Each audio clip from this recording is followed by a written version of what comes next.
Thank you so much for taking the time to do this. So, yeah, I guess I want to start asking where this world, obviously it came from our world because it's eerily familiar, but where did this world come from for you? Because you created a whole rules, a whole universe, all these things, and I'm kind of curious of the inspiration. Oof. It's funny because I have gotten this question before, and because I wrote the script in 2013, I'm like trying to go back to this previous version of myself to remember where my head was at, 12 years ago, 11 years ago. But I will say I grew up devouring science fiction and a lot of sci-fi authors. And I realized quite young as a kid that in this eerie way, I thought more about our own world and why things were the way they were when I was reading science fiction than pretty much anything else. Like I love history too, but when I'm reading an historical text, I'm not thinking about why did things end up like this.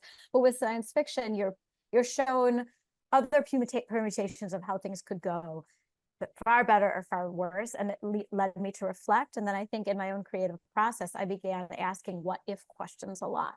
What if this happened? How would we handle it? And using it to interrogate ideas that were really interesting to me, or things in my personal life or in my experiences with other people that resonated and that I wanted to dig into deeper. So then I would try to dramatize the context or heighten or elevate the context to be like, okay, if we apply more pressure, what is that going to do to these relationships?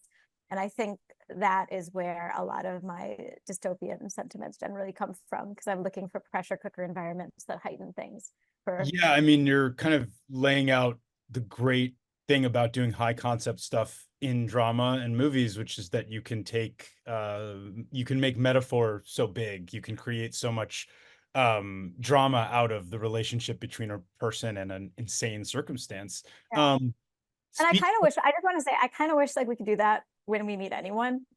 Be like, you want to go through a situation like as a test, be like, do I want to know you? Let's go through this really heightened, like dystopian event and see how you act, and then I'll make a call.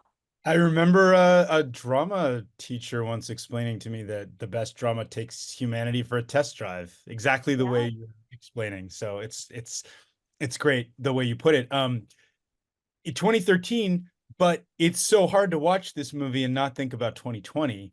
I mean, it I know. must have been super weird to go through that. Can you talk a little bit about like how your dystopian started coming true in weird ways and like, Oh, it's been when did so you get the meta. green light? Did it have like, I mean, it's fascinating to watch it and think that this was in your head in 2013. I mean, Yeah, and it's really awkward because like I have this joke all the time that like if I'd made the movie at any point that I was trying really hard and really wanted to make the film, which was anywhere between like 2015 and 2019, I would have been known as omnipotent. And now I like only ever be seen as derivative. I'm so bleak about that. And it's a bit awkward because my first feature, Glasshouse, was a similar situation. We came up with the concept like in February before we had any idea of what COVID was going to do to the world. And then we went into lockdown. So like that script, we were actually writing it in this like life imitates art scenario of writing the script. We already had the concept, but now in this like completely disconcerting, surreal, real world context, right? But the fix was something that I'd done so many years ago that then when you're reading this, when we finally get the green light, which was off the back of Glasshouse, we actually thought we'd finance in 2019. It was so exciting. And then that fell away because a piece of the financing ended up not coming through at the very last minute. Very fun how that happens in independent film or any film really. yeah, Um, it's a roller yeah, coaster of emotions. always is quite, yeah. Your wherewithal to keep fighting and to get it through is incredible, and I want to know more about that on its own, but I don't want to lose the thread on where we were No, a second. we'll get there. Yeah, no, I think it was just returning to the text again and again and again because it never left me. And like over 10 years, you're always doing tweaks and you're always doing little bits of revision. But by the time we got to when we thought we were going to shoot in 2019, the script was really small. Like we were there, we weren't going to make any changes. And then so when then we successfully financed off the back of Glasshouse and went in 2021 we shot at the end of 2021, and then post was long because we had so much VFX. But but then it was just like, well, either this is gonna really work for us or it's really not. And like, like gonna embrace this. But I think it was interesting for my cast and crew and their approach to it, because I wonder how they would have, what creative nuances would have been different for them if they had been making this movie pre-pandemic. I think there was a sense of reality and impact and weight there that was quite something. And I think it was because everyone working on the film had it so front of mind. Everybody watching it too. So it feels like this isn't some Very crazy. real. Yeah, this is like, yeah, we know what happens. What's this version of it? You know, you'd worked on it for a while or had it in your mind for a while. It started coming to fruition. Um, just I'm curious to hear about something so high concept and scaled with VFX and all these things. And you kind of referenced it a second ago, but budget constraints, like being an indie filmmaker, like having to make the kinds of creative choices, sometimes limitations people think make things more creative or interesting. Talk about where maybe for you there's like this line of like, we had to make creative choices that were cool and interesting, but we also had to make sacrifices. Like, I mean, it's a big question, I know, but I'm fascinated by it watching it and just thinking about those kinds of choices. And I love that you can do that and that you understand that. Like, I appreciate that so much, because I think when you have that sort of background and that knowledge, it becomes a much more, yeah, like it's a very like, oh gosh, because every single creative choice is informed by the fact that we have such limited resources. And to be honest, it was so hard to get the film off the ground because I think, frankly, no one believed we could do it. Like, no one was going to give me more money as as a relatively untested, unseasoned filmmaker. But at the same time, no one also truly believed we could pull off something that ambitious for the budget that they were willing to give me, which was You did tiny. though. I mean, that's the crazy thing. Like, there's nothing about it where you're ever like, yeah, it's kind of like wonky or it's not like delivering on its promise. But that has to do with how you craft what the promise is, you know? Yeah, yeah. Well, it did turn into a vendetta project. I will admit that, because I am sort of like the type of personalities, going back to your previous question, like how long I've been fighting for this. I'm like if someone says you can't do it, I'm like, watch me. But I knew I could. And it wasn't just that. I know what South Africa is capable of. It's a phenomenal place to shoot, and there's so much talent, and the crews are so exceptional, and the resources, if you understand them and you leverage the locations and you leverage the landscapes and the talent, it's all there. So from the How did you know writing, that? I'm just yeah, curious. Sorry to interrupt before we go back to how did you know that though? Like, how did you know that about South Africa as a I place for, know, because yeah, but I left the US when I was 24 and oh didn't go back. wow. Okay. Okay. Yeah, because when all my friends were moving to I was in New York, and all my friends were moving to Los Angeles, and I was like, I know, let me make things harder.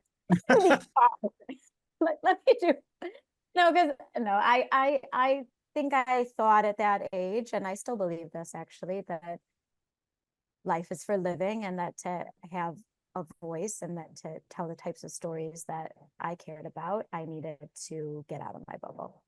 And I needed to know what it felt like to be a fish out of water, or to not truly belong, and to put myself in sink or swim environments. But also, and I think this is increasingly relevant in the States, although now you realize I could have just gone next door, but to truly understand perspectives different from your own and where they're coming from and why they've developed, because I don't think it's possible to create a better world or to truly come together without understanding where people are coming from.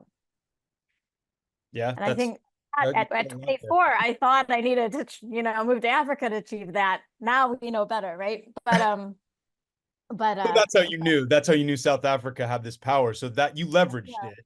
yeah, And no, and I have South Africa to thank for all of the experiences I was able to have as a filmmaker. I mean, my CV is pretty schizophrenic. I was really, really privileged to bounce around and do a lot of work in a lot of different departments, and it really forged me into a filmmaker who's very confident working on all scale of productions, because I've done studio stuff, I've done the tiny indie stuff. I can be doing a studio shoot for 6 hours of the day, and then something goes wrong and I can switch into guerrilla mode. You know what I mean? Like, you have yeah, those so different production.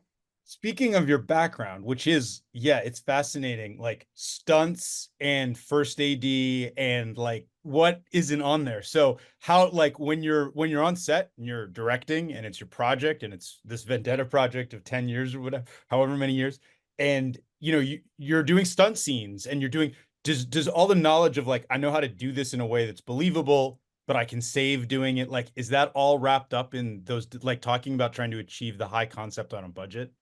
100%.